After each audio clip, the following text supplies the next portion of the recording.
going insane. I'm literally going insane. I was on Twitter a few days ago, doom scrolling as one does, and I stumbled upon a hashtag. Now this hashtag isn't the first of its kind, and it's not like it isn't even successful. It's been used over 3,200 times in the last 7 days, and once I started digging into it, it just opened up this never-ending pit of despair that I haven't been able to escape from. I wasn't even planning on making this video. I'm literally in the middle of a different script, but I just have to talk to somebody about this because every part of this story just makes me more confused. This is the rabbit hole of hashtag sellthesnyderverse to Netflix. But before we dive into this hashtag, let's do a quick refresher on how we got here. The year is 2013 and famous director Zack Snyder has just released his version of the Superman origin story, Man of Steel. Coming off the wave of the Nolan trilogy of Batman movies and the genre-defining Marvel's Avengers, Snyder was given the opportunity to set the tone for what Warner hoped would be a cinematic universe that could rival Marvel's. What resulted was a dark and brooding take on a character we normally only see in red and blue spandex,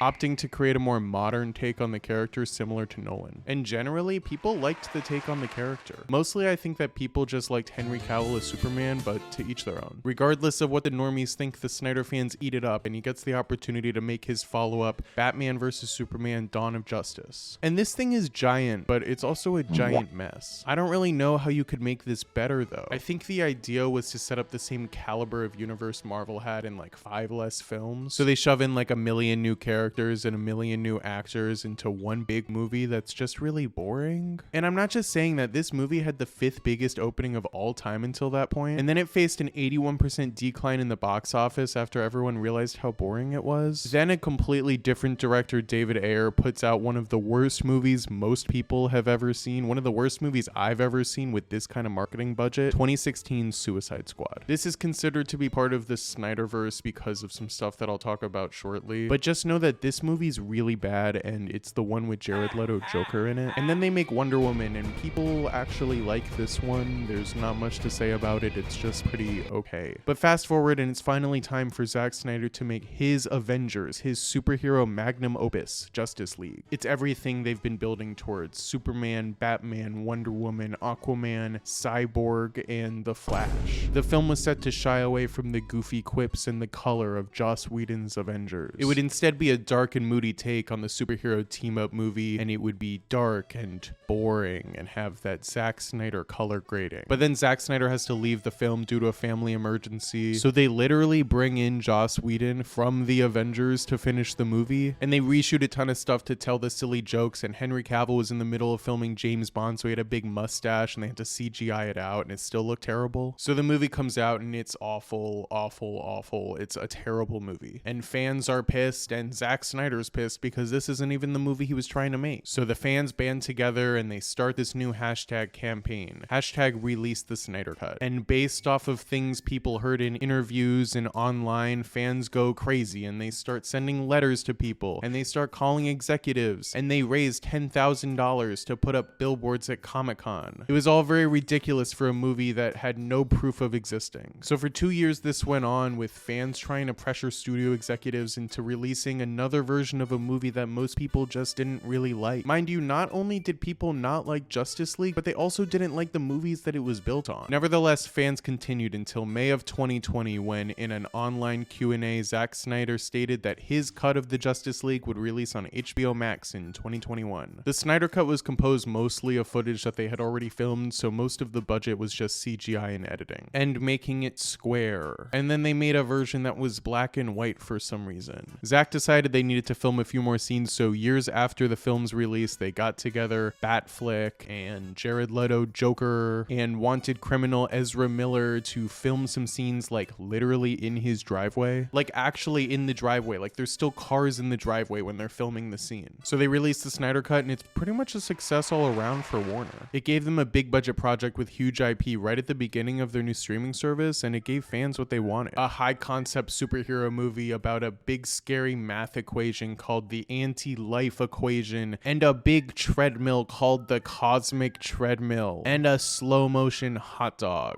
So all of the fans' hard work actually paid off, and the Snyder Cut got released from the grubby hands of the Warner elite, and that's where the story ends. Except that's not where the story ends. That's where the story kind of begins. And this is where I fell down the rabbit hole. But first we have to make a little pit stop. Arguably the funniest side quest of the Snyderverse is the online discourse around the Ayer cut, which is the name that fans gave to Ayer's original dark and gritty version of 2016 Suicide Squad. After everyone hated how dark and boring Batman vs Superman was, Warner was in trouble because they literally made another dark and boring movie, and it was gonna come out really soon. So in a last-ditch effort, they had this trailer house edit together a new trailer set to Queen's Bohemian Rhapsody that was just a big lie, and people saw that trailer and got so excited that they were gonna try something different, and Warner was in trouble because that's not what the movie actually was. So they just kind of fired David Ayer and they hired the trailer house to re-edit the entire movie. The problem with this though is I'm just convinced both versions of the movie suck, which just makes the fact that David Ayer and his 10 fans that are spearheading a hashtag releasetheayercut even funnier. Like, they just want more Jared Leto Joker. Ayer has stated in tweets that, quote, "It's heartbreaking. It's not what I originally shot. The reason I'm so tenacious all this is he actually had a purpose. It's maddening. He was presented in the worst possible light. Time will repair this." But this was in response to a fan talking about how awful the Joker was written, and I'm confused because David Ayer was the writer of the movie. This isn't the editing. This isn't the costume design. Like, this is actually the writing that David Ayer wrote. I personally would love to see the Ayer cut of Suicide Squad, but I think it's dead in the water because it's the Ayer cut of Suicide Squad. So this finally brings us up to present day. Even though the Snyder Cut performed well, the Snyderverse is kind of dead in the water. DC's taken some risks on some cheaper and more artsy takes on the characters, with Todd Phillips the Joker and Matt Reeves the Batman, and they're two critically acclaimed and interesting takes on characters we've seen a million times. Aside from those, DC soft rebooted Suicide Squad with James Gunn, the guy that made Guardians of the Galaxy, and people really liked that. It took the things that people liked from the original Suicide Squad, which is just Margot Robbie, and put all the stuff that people like about Guardians of the Galaxy into one movie that genuinely embraces the wackiness of DC, with characters like Polka Dot Man and a really big shark. People liked his Suicide Squad so much that DC greenlit a show all about John Cena's character Peacemaker, and people really liked that too. So for the first time in the wild, the general public is actually liking the stuff that DC's putting out. So much so that they just gave James Gunn DC, and they're rebooting Zack Snyder's dark and gritty take on the characters in exchange for something that celebrates DC's ridiculousness. But in the deep dark depths of the internet, the Snyder fans still lurk, and they're pissed about pretty much everything. They're pissed that James Gunn's wife is in some of the movies. They're pissed about this new Shazam movie, even though he's not even involved in it. But they're really pissed that they're not getting any more Zack Snyder DC movies. So they've banded together once again and assembled the hive mind and created a hashtag that's even more powerful than their previous. It's not hashtag save the Snyderverse. It's not hashtag bring Snyder to DC. It's hashtag sell the Snyderverse to Netflix. I'm absolutely baffled by every single part of this. Let's start off with the easy points. Number one, why would they sell the Snyderverse to anybody? If they were gonna make Zack Snyder DC movies, why wouldn't they just, I don't know, make Zack Snyder DC movies themselves? Number two, why are they selling this to Netflix? You might think that this is a viral marketing thing and Netflix is in on it and it would totally boost subscribers. But actually, not only is Netflix in over $14 billion of debt, they have not once expressed any interest in buying the Snyderverse, which means that instead of running a campaign that has, I don't know, milestones and actual merits and it's reasonable, a bunch of Twitter fiends are just sitting around trying to give two mega corporations financial advice for literally no reason. So when I found the hashtag, I needed to know more about it. Like, they must have a reason for wanting to sell the Snyderverse to Netflix and what the campaign would actually entail and why they would want to sell it to Netflix in the first place. And after looking into it, I couldn't find a real reason why they wanted to sell it to Netflix. I couldn't get a real reason why this would be beneficial to anybody except for Zack Snyder. The best I could find was people saying that Zack Snyder has also liked a post that is pushing for the Snyderverse to be sold to Netflix. So he does approve this hashtag and he likes it. So now that he is aware of this demand, he could potentially talk to Netflix about them being licensed the Snyderverse characters and storyline. I then fell down this shitty rabbit hole because I found all of these awful fan-made posters. And it all looks like Q fan art, like everybody's in QAnon, but they really like Martian Manhunter. And I start seeing all of these tweets about 28, 29, 30. So I'm thinking that this is going to be the insurrection for Snyder fans. So I start doing some digging to find out where this all came from. And it all stems from Zack Snyder's account on this weird social media platform called Vero that he must be getting paid to use. And the cherry on top of all of it is the tagline for the social media is literally true social. Like, they're literally in a Q cult, except instead instead of trying to save people from the deep state, you're trying to make people watch some bad movies. But it's not just fans. You have all of these Z-list actors that are marginally connected to the Snyderverse, like Wayne T. Carr, who was supposed to play Green Lantern in like 2 minutes of the Snyder Cut, and they filmed one scene and it was literally in Zack Snyder's driveway. And he won't shut up on social media about how he loves Zack Snyder and he wants them to sell it to Netflix. And they have names for literally every cut of the movie that didn't come out. Like they call the cut of the movie with the 5 seconds of Green Lantern footage Justice League Part 1, the Emerald Cut. And they made all these little logos for the movies that don't exist. And they won't stop campaigning for these movies that the people involved actually don't want to make. Like they made a logo for this Ben Affleck Batman movie that he specifically said he doesn't want to make, and it's just Ben Affleck in Arial font. And they won't stop campaigning for the Ayer cut to be released. And what it all boils down to is just the most entitled, ridiculous fan base I've ever seen. You don't own shit. You didn't do anything. And the silver bullet, the thing I haven't mentioned, is this Rolling Stone article that claims, quote, at least 13% of accounts that participated in hashtag releasetheSnydercut were fake, which is over twice as many as normal. This isn't even the fan base's first run-in with using bots though. Bots attacked the Oscars website in 2022 to vote for The Flash Speed Force scene as the ultimate Oscars cheerworthy moment. In the end, I have no idea why this exists and why people want this and why people can't just be happy that DC greenlit like a million different movies with a director that people actually like. And I still can't wrap my head around why people want Netflix to buy the Snyderverse. 99% of the people involved have no reason to even be involved in DC anymore. The Netflix fans are obsessing over this new Ben Affleck interview where he says, quote, I was going to direct a Batman and Justice League made me go, I'm out. I never want to do any of this again. I'm not suited. That was the worst experience I've ever seen in a business that's full of shitty experiences. And it broke my heart. And the fans are taking this as Ben Affleck saying that he wants them to sell the Snyderverse to Netflix. And it all hinges on Zack Snyder, who's not only finishing his Army of the Dead series, but he's starting this new space epic called Rebel Moon right now.